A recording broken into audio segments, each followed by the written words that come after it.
భారత ఉపరాష్ట్రపతి శ్రీ ముప్పవరపు వెంకయ్య నాయుడు గారికి హృదయపూర్వక స్వాగతం సుస్వాగతం.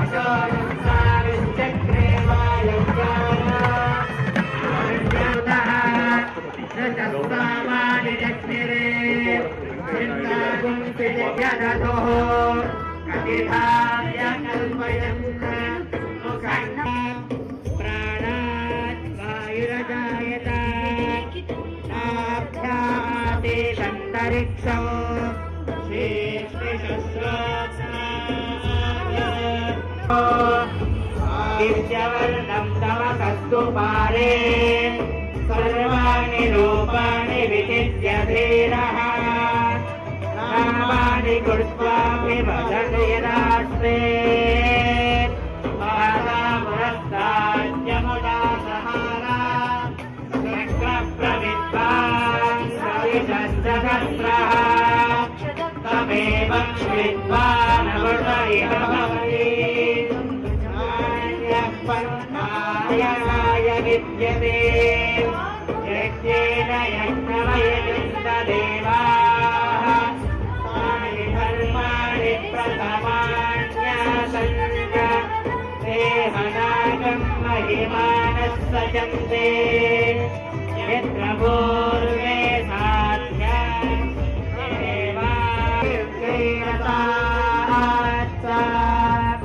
विश्वकर्मणः समवर्ततानि तद्गत्वस्ताविरथस्रूपमेति तत्पुरुषस्य विश्वमाजानमग्रे वेदाहमेतं पुरुषं महान्तो आदित्यवर्णं तमसः परस्तात् तमेवं विद्वानमृत इह भवति.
కైలాసానికి వినబడేటట్టుగా శంకర భగవానికి భోలా శంకర భగవానికి స్ఫటికలింగేశ్వర స్వామి నమః.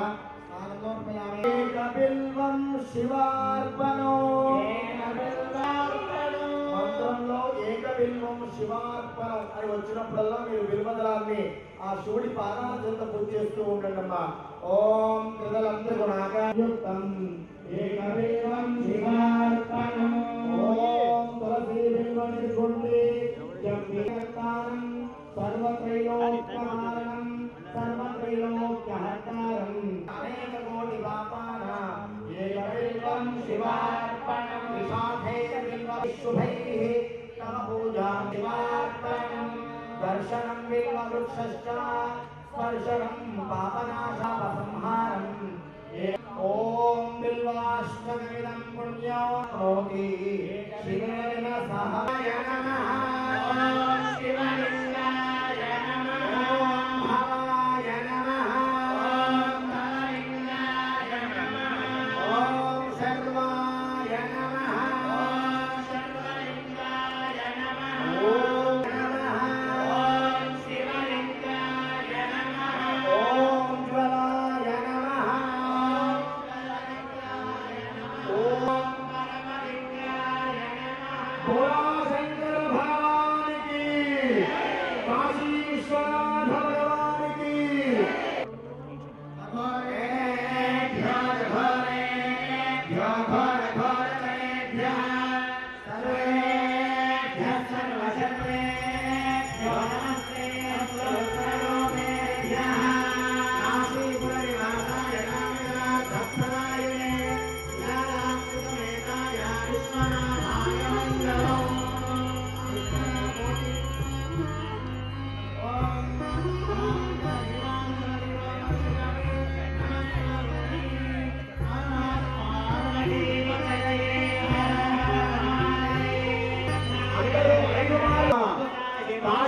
భోలా శంకర భగవానికి. ఇంకా గట్టిగా కైలాసానికి వినపడాలి. స్ఫటికలింగేశ్వర భగవానికి. దుర్గామలేశ్వర భగవానికి. హర నమ పార్వతీపతయే. హర మహాదేవ. ఓ శంకర తత్పురుషాయ విద్మహే వాచ్యాత్మనాయ విద్మహే హరేనా కోటిలింగేశ్వర స్వామి భగవాన్ శ్రీ కార్తీక మాసంలో శ్రీ కాళహస్తి క్షేత్ర దర్శనమే మహాభాగ్యం. కళ్యాణాన్ని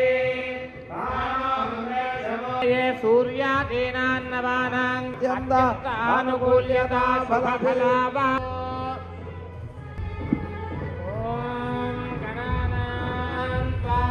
మీరందరే స్వయంగా ఆచరించిన భావనతో, స్వయంగా మీరు కళ్యాణం చేస్తున్న భావనతో మనచ కాళహస్తీశ్వరుడికి జ్ఞానప్రసూన అమ్మవారికి నమస్కారం చేయండి. జై జై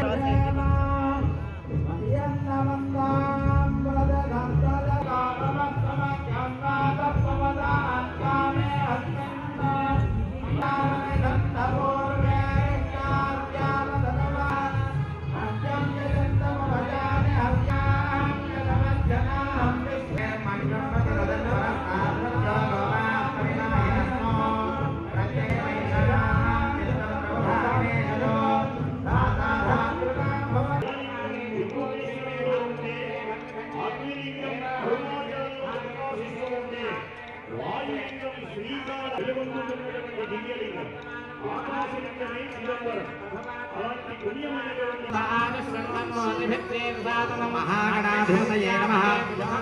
ప్రార్థనా పూర్వక నమస్కారం సమర్పయామి.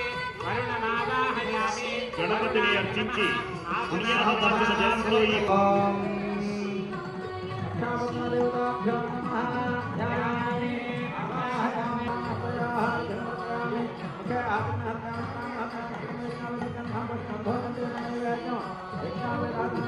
స్వామివారికి రక్షాబంధన కార్యక్రమాన్ని స్వామి ఏ శ్రీ కాళహస్తీశ్వర ఏ పరమేశ్వర కాపాడు తండ్రి అని ప్రార్థిస్తూ స్వామిస్తూ ఉన్నారు.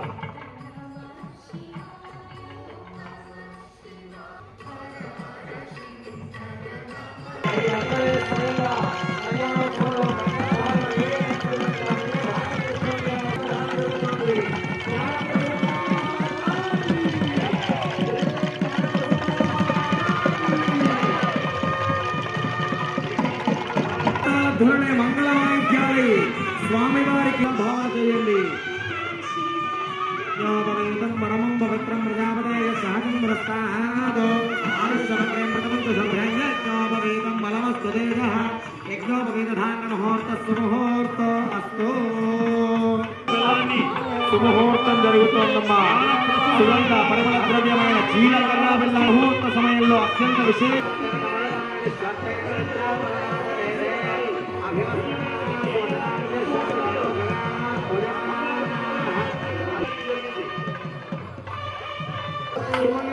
దర్శనం చేసుకోండి.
కాంతిమయుడు కరుణాతరంగుడై ప్రణవధరుడు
దీపం. దీపంలో ఒక్కొక్క భాగం ఒక్కొక్క దేవత స్వరూపం అని మన విశ్వాసం. దీపం అడుగు భాగంలో బ్రహ్మ, దీపం మధ్య భాగంలో విష్ణువు, దీపం ప్రమిదలో శివుడు, వెలుగులో సరస్వతీదేవి, నిప్పు గడికల్లో లక్ష్మీదేవి నివసిస్తారని మన శాస్త్రాలు చెబుతూ ఉన్నాయి.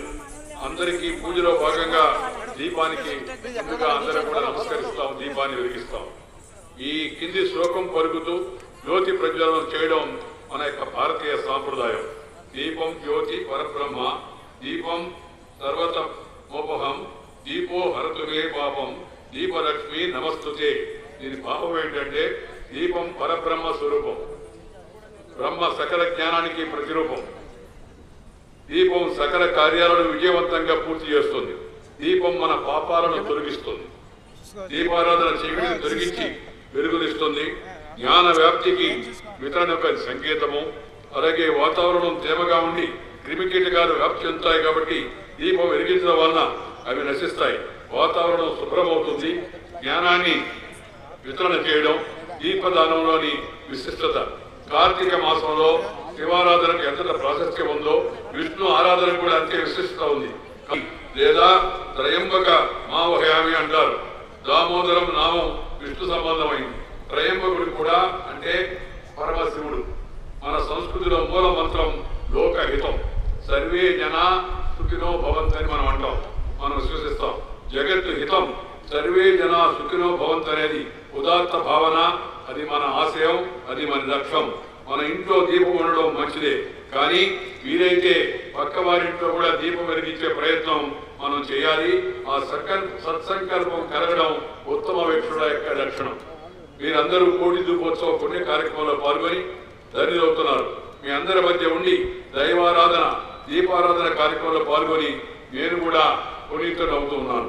నా కోరిక ఒకటి, మనందరం సాధ్యమైనంత వరకు సమాజంలో ఇంకా అంధకారంలో ఉన్న కుటుంబాలకు జ్యోతిని ప్రసాదించాలని, వారి జీవితాల్లో వెలుగును నింపాలని కోరుతూ ఉన్నాను. అజ్ఞానాంధకారం నుంచి అక్షర ప్రపంచంలో తీసుకొచ్చి విజ్ఞానాన్ని విద్యను అందరికీ అందించగలిగితే ఈశ్వర కృప మన మీద ఇంకా ఎక్కువగా ప్రసరిస్తుందని నా నమ్మకం. పూజ చేయడం, దీపం వెలిగించడం, హారతి ఇవ్వడం, మంత్రాలు పలకడం ఎంత ముఖ్యమో మన సాటి మానవులకు మేలు చేయడము, పరహితాన్ని గురించి ఆలోచించడము, సమాజ హితం కోసం మనం పనిచేయడము అంతే ముఖ్యమని చెప్పని నేను ఎప్పుడు భావిస్తూ ఉంటాను. ఎందుకంటే మన మానవ జన్మ అపరూపమైనది, దానిలో ఆడ జన్మ మరింత అపరూపమైనది.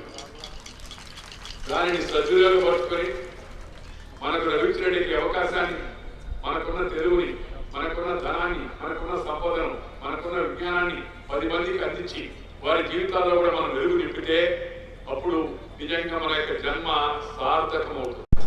ఇవాళ మిత్రులారా, మరి భగవంతుడు కృప, మన పెద్దవాళ్ళు చెప్పారు, మానవ సేవ మానవ సేవ. మన దేశంలో సుమారు 5 కోట్ల మంది ఇంకా దీపాలు లేవు. మన కొద్ది గొప్ప ప్రభుత్వంతో చేతులు గెలిపితే అద్భుత ఫలితాలు వచ్చే అవకాశం ఉంది. నర్సీ మెహతా గారు అన్నట్టుగా వైష్ణవ జనతో తేనే కహియే చే పీర్ పరాయి జానిరే. ఇతరుల బాధను అర్థం చేసుకుని ఆర్తులనుకుని ఆర్ద్రంతో ఆత్మీయంగా అభివృద్ధి పదంలో తీసుకుని వెళ్ళడం చాలా అవసరం. ఈ సన్మార్గం వైపు మనందరం పయనించాలని, ఈ ప్రయత్నం ఒక పుణ్యకార్యంగా భావించి భక్తి ప్రవృత్తులతో చేస్తారని చెప్పని నేను ఆశిస్తూ ఉన్నాను. మన యొక్క అదృష్టవశాత్తు మరి భక్తి టీవీ యొక్క అధిపతి శ్రీ నరేంద్రనాథ్ చౌదరి గారు, అలాగే వారి శ్రీమతి రమాదేవి గారు, వారి కుమార్తె రచన, అలాగే మరి వారి నూతనంగా వారి కుటుంబంలో ప్రవేశించిన విష్ణుతేజ, వీళ్ళందరూ కూడా ఒక మహత్కార్యాన్ని, ఒక సత్కార్యాన్ని మనకు అందిస్తూ ఉన్నారు. వాళ్ళు తీసుకున్న చొరవ వలన సాక్షాత్తు కైలాసమే విజయవాడకు దిగి వచ్చిందా అన్నట్టుగా అద్భుతమైన అపురూపమైన కళా దృశ్యాన్ని మనకు అందిస్తారు. మనందరిలో కూడా భక్తి భావన కలిగిస్తున్నారు, రగిలిస్తున్నారు. ఆ భక్తి భావన, భక్తి అంటే సన్మార్గం వైపు నడిపించేది, భక్తి అంటే సద్బుద్ధిని ప్రసాదించేది, భక్తి అంటే సదాచారాన్ని మనకు గుర్తు చేసేది, మన జీవితాన్ని మంచిగా మలిచేది. అదే కానీ భక్తి కేవలం మంత్ర వచనంతోనే భక్తి అనిపించుకోదు. భక్తికి దానికి అభివృద్ధి కలిగించి మనందరికీ జీవితంలో మనకు నిజమైన ముక్తి కలగాలంటే మనం 10 మంది కోసం జీవించాలి, సమాజం కోసం జీవించాలి. జీవిస్తే సమాజం మనం గుర్తుపెట్టుకుంటుంది, మన వంశానికి, మన తరతరాలకు కూడా అది మేలు చేస్తుంది. అందుకని ప్రతి ఒక్కరు కూడా ఈ మంచి అవకాశం నేను ఇవాళ పనిగట్టుకుని పెద్దగా వేరే కార్యక్రమం అధికారపూర్వకంగా లేకపోయినప్పటికీ రాజమండ్రిలో ఆదికవి నన్నయ్య విశ్వవిద్యాలయ ప్రాంగణంలో శ్రీ స్వర్గీయ నందమూరి తారక రామారావు పేరుతో ఏర్పాటు చేసిన ఆ యొక్క సమావేశ మందిరాన్ని ప్రారంభించే కార్యక్రమంతో పాటు నేను ఇవాళ రావడానికి ముఖ్య కారణం ఏంటంటే ఈ భక్తి టీవీ వాళ్ళు నిర్వహిస్తున్న కార్యక్రమాల్లో కోడి దీపోత్సవ కార్యక్రమాలు ముందు నేను హైదరాబాద్ లో పాల్గొంటూ వచ్చాను. ఆంధ్రప్రదేశ్ ఏర్పడిన తర్వాత నూతన రాజధాని అమరావతి ఈ విజయవాడ నగరంలో ఇవాళ భక్తి టీవీ చేపట్టే కార్యక్రమంలో నేను కూడా పాల్గొని ఆ కార్యక్రమానికి మరింత మద్దతు ఇవ్వాలి. తద్వారా జనానికి కూడా ఒకటి ఆసక్తిని, అనురక్తిని కలిగించి ప్రజలు భక్తి భావంలో ముందుకు వెళ్లేందుకు ప్రయత్నం చేసే వాళ్ళు చేసే ప్రయత్నానికి నా వంతుగా నేను కూడా ఒక భాగస్వామ్య ఉదాహరణ ఉద్దేశంతో ప్రత్యేకంగా అక్కడి నుంచి ఇక్కడికి వచ్చాను. మన హిందూ సంస్కృతి, మన హిందూ ధర్మం, మన మతం అత్యంత ఉత్కృష్టమైంది ప్రపంచం భారతదేశం ఆధ్యాత్మికత కోసం చూస్తూ మన గురువులు, మన ఆచార్యులు, మన పీఠాధిపతులు అనేక మంది మహనీయులు మన ప్రవచనాలు చెబుతున్నారు. అక్కడెక్కడ చిన్న చిన్న అవసరాలు జరిగినప్పటికీ కొంతమంది తప్పుడు ప్రచారాలు చేసి తప్పుడు భావాలుగా వాళ్ళ యొక్క తప్పులు బయటకు వస్తున్నప్పటికీ వాటిని కొడంతగా చూసి హిందూ ధర్మాన్ని, హిందూ మతాన్ని, మన యొక్క సాంప్రదాయాన్ని కించపరిచే ప్రయత్నం మొదలు చేస్తున్నారు. ఈ సువిశాల భారతదేశంలో అటెక్కడి నుంచి కటక్ వరకు కన్యాకుమారి కాశ్మీర్ వరకు ఉన్న 130 మంది జనంలో ఎక్కడో జరిగిన సంఘటనలు దాన్ని ఆదిలోనే తుడిచివేయాల్సి ఉంది. అలాంటి వాళ్ళని పక్కన పెట్టవలసి ఉంది. కానీ ఆది కాలం నుంచి, వేద కాలం నుంచి, పుణ్యకాలం నుంచి, పురాణ కాలం నుంచి మన పూర్వీకులు అనుభవించి రంగరించి మేళవించి మనకు అందించిన వారసత్వం ఏముందో ఈ సంస్కృతి ధర్మాన్ని మనందరం కాపాడుకోవాలి. మనం గర్వించాలి. మన ధర్మం పట్ల, మన సంస్కృతి పట్ల, మన మతం పట్ల మనం గర్వించాలి. అలా అని ఇతరులను కించపరచకూడదు, ఇతర మతాలను తక్కువగా చూడకూడదు. మన అనే ఆత్మాభిమానం, మన ధర్మం, మన సంస్కృతి, మన కట్టు, మన కొట్టు, మన మాట, మన పాట, మన మాట, మన ఆశ, మన భాష, మన గోత, మన ఆశ, వీటిని ఎవరు కూడా మర్చిపోకూడదు. ఇప్పుడు నేను కూడా చెప్పాను, మళ్ళీ చెప్తున్నాను, ప్రపంచంలో పురాతనమైన సంస్కృతి మనది, పురాతనమైన ధర్మం మనది.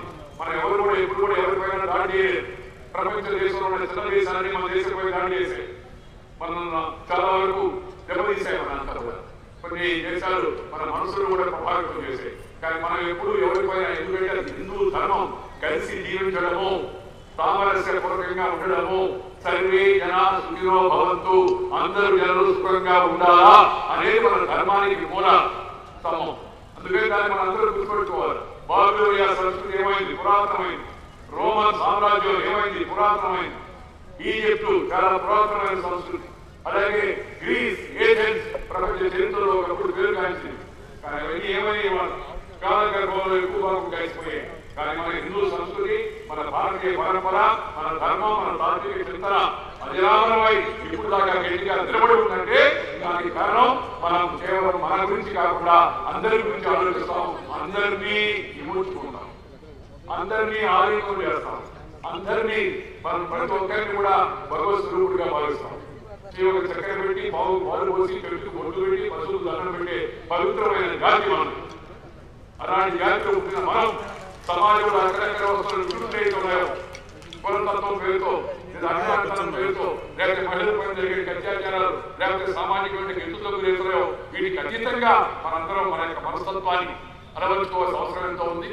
దానికి ఈ భక్తి కార్యక్రమాలు, ఈ పురాణ ప్రవచనాలు, ఈ గురువుల యొక్క ప్రవచనం మనకి ఆ మార్గంలో మనందరూ ఉపయోగపడుతుంది. ఆ దృష్టితో మనం దాన్ని చూడాల్సి ఉంది. చూసి మన జీవితాల్లో వెలుగు ప్రసాదించేందుకు ఇవాళ ఈ దీపం ఇవాళ మనం వెలిగిస్తున్నాం. నేను ఇందాకే చెప్పాను, దీపం చీకటిని తొలగిస్తుంది, అజ్ఞానాన్ని పారదోలుతుంది, అక్రమాన్ని మట్టు పెడుతుంది, దాన్ని అణచివేస్తుంది. అలాంటి పవిత్ర కార్యక్రమంలో పాల్గొనే అవకాశం రావడం చాలా సంతోషం. నేను అనేక సంవత్సరాల తర్వాత బహుశా 1972-73లో ఈ పీడబ్ల్యూడీ కళాశాల, ఈ పీడబ్ల్యూడీ యొక్క స్వరాజ్య మైదానంలో కొన్ని లక్షల మంది జనాన్ని చూశాను. ఆ రోజుల్లో అశేషంగా తరలి వచ్చిన మహిళలందరూ కూడా చూశాను జయాత్ర ఉద్యమం సందర్భంగా. ఇవాళ మళ్ళా అదే మైదానంలో ఇంత పెద్ద ఎత్తున విజయవాడ నగరం అంతా కూడా తరలి వచ్చి ఈ పరమ పవిత్రమైన పునీత భక్తి కార్యక్రమంలో పాల్గొనడం చాలా సంతోషం. మరొకసారి ఈ భక్తి టీవీ ఛానల్ను, దానికి అధిపతి నరేంద్ర చౌదరి గారి కుటుంబాన్ని నేను హృదయపూర్వకంగా అభినందిస్తున్నాను. ఈ మధ్యకాలంలో మనం చూస్తున్నాం, భక్తి టీవీ మొదలుపెట్టింది, ఈటీవీ, అలాగే TV5, అలాగే మిగతా ఛానల్స్ అన్ని ఈ ప్రచార ప్రసార సాధనాలు కూడా ప్రజల యొక్క మనసులో ఉన్న దానికి ప్రతిబింబంగా ఉండాలి. ఈ దేశంలో ఉన్న 80% పైగా ఉన్న హిందువులు, వాళ్ళ ఆచారాలు, వాళ్ళ సాంప్రదాయాలు, వాళ్ళ ఉత్సవాలు, వాళ్ళ పండుగలు, వాళ్ళ పబ్బాలు, వాటి పట్ల తగినంత దృష్టి మనం చూపించడం లేదు. కానీ ఇవాళ ఈ ప్రచార ప్రసార సాధనాలు దానిపై దృష్టి పెట్టడం, మన జానపదాలు, మన కోలాటాలు, మన నృత్యాలు, మన ముగ్గులు, మన గుబ్బెమ్మలు, మన వన భోజనాలు, కార్తీక సమారాధన వన భోజనం, అదే సహపంక్తి భోజనం అంటే సమరస్యంగా నివసించడం, అందరూ సమానమనే భావం కలిగించడం. అందుకే అందరం వనానికి వెళ్ళి ఆ వనంలో కలిసికట్టుగా అందరం భోజనం చేస్తాం. తేడాలను విస్మరించిపోతాం. ఆ కుటుంబాలు ఆ సాంప్రదాయాన్ని ఇంకా కొనసాగించాల్సి ఉంది. ప్రపంచంలో మన దేశానికి మంచి పేరు ఉండడానికి, దేశం ఇంకా సమైక్యంగా ఉండడానికి ప్రధాన కారణం కుటుంబ వ్యవస్థ. మనమంతా ఒక కుటుంబం అనే భావన ముందు మన ఇంట్లో ఉండాలా, మన వీధిలో ఉండాలా, మన ఊళ్ళో ఉండాలా, మన తాలూకాలో ఉండాలా, మన జిల్లాలో ఉండాలా, మన రాష్ట్రంలో ఉండాలా, మన దేశంలో ఉండాలా. విశ్వం అంతా మన కుటుంబం, జగమంతా కుటుంబం అని చెప్పి పాట ఉంది కదా. అందువల్ల ఈ ప్రచార ప్రసార సాధనాలు, సినిమాలు, టెలివిజన్లు, పత్రికలు ఇవన్నీ కూడా మన కళల వైపు, మన సాంప్రదాయాల వైపు, మన పండుగల వైపు, మన పబ్బాల వైపు తగిన విధంగా దృష్టి సారించి ప్రజాభిమతానికి, వాళ్ళ యొక్క మనోభిమతానికి ఒక ప్రతిబింబంగా తయారు కావాలా. ఆ దిశలో నడుస్తున్నందుకు చాలా సంతోషం. వాళ్ళందరికీ కూడా ఈ కార్యక్రమాన్ని ఎవరెవరైతే చేపడతారో వాళ్ళందరికీ కూడా నేను ఈ సందర్భంగా హృదయపూర్వక ధన్యవాదాలు, అభినందనలు తెలియజేస్తూ ఈ రోజు రాష్ట్ర ముఖ్యమంత్రి శ్రీ నారా చంద్రబాబు నాయుడు గారు ఆంధ్రప్రదేశ్ లో ఆధ్యాత్మిక కార్యక్రమాలను ప్రోత్సహిస్తున్నాడు. చాలా సంతోషం. దీనికి కారణం ఏంటంటే ప్రజల యొక్క కోరిక, ప్రజలలో జన సమూహం, ఎక్కువ మంది ఉన్న జన సమూహం వాళ్ళ యొక్క అభిమతం ఏముందో దాన్ని గౌరవించకపోతే ప్రజాస్వామ్యానికి అర్థం లేదు. కానీ మధ్యలో రాజకీయం చేసుకొని దురదృష్టవశాత్తు రాజకీయం ఇది చూస్తే ఏమనుకుంటారో, అది చూస్తే ఏమనుకుంటారో, అక్కడికి పోతే ఏమనుకుంటారో, ఎక్కడికి పోతే ఏమనుకుంటారో. ఎక్కడికి పోయినా ఆఖరికి ఉండాల్సింది ఇక్కడే కదా. మనందరూ కూడా మన దేశంలో పుట్టిన వాళ్ళం, మన దేశంలో పెరిగే వాళ్ళం, మన దేశంలో పోయేవాళ్ళం. అందుకని మనం మన సాంప్రదాయాలను గౌరవించడంలో ఎలాంటి పొరపాటు లేదు. ముఖ్యమంత్రి గారు పనిచేస్తున్నందుకు చాలా సంతోషం.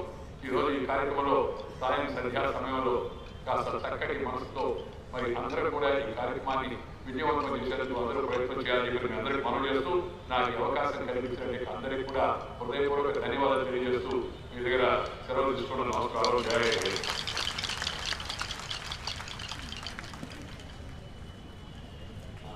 ఈ కార్యక్రమం ఇంతకు ముందు తెలుగు రాష్ట్రాల సంయుక్త రాజధాని హైదరాబాద్ నగరంలో జరిగింది. పెద్ద ఎత్తున నగరం కూడా పెద్దదిగా. కానీ ఆంధ్రప్రదేశ్ ఏర్పడిన తర్వాత శ్రీ చంద్రబాబు నాయుడు గారు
భారత ఉపరాష్ట్రపతి శ్రీ ముప్పవరపు వెంకయ్య నాయుడు గారికి హృదయపూర్వక స్వాగతం, సుస్వాగతం.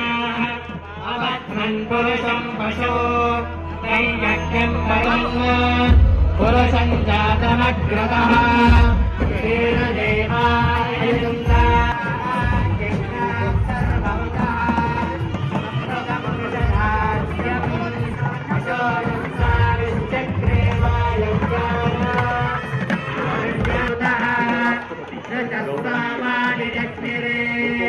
వెంకయ్య